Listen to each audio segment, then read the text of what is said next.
চন্দ্র, সূর্য, তোমাদের মধ্যে যে সকলের কাছে প্রিয় সে আমার কন্যা জ্যোৎস্নাকে বিয়ে করতে পারবে। জগৎপতি, এই সূর্যের আলোয় যখন চারিদিকে উজ্জ্বল হয় তখন সবাই আনন্দে মেতে ওঠে। জগৎপতি, এই চন্দ্রের মিষ্টি আলোয় দক্ষিণা বাতাসে সবাই শান্তিতে ঘুমোতে পারে।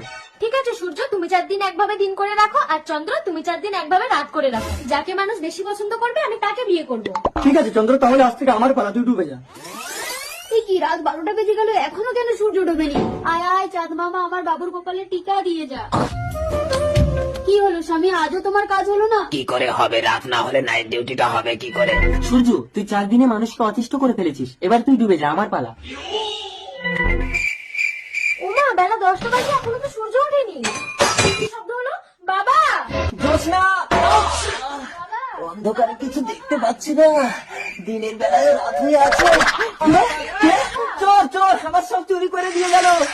আমি চন্দ্র, চারিদিকে অন্ধকার, এই সময় রাজামশাই কিচ্ছু দেখতে পাবে না। আমি জ্যোৎস্নাকে তুলে নিয়ে গিয়ে বিয়ে করবো। জ্যোৎস্না, অন্ধকারে আমি কিচ্ছু দেখতে পাচ্ছি না। সূর্য, চন্দ্র, চন্দ্র তুমি? কিরে অন্ধকারে তুই রাজকুমারীকে নিয়ে পালাচ্ছিস? কি করব?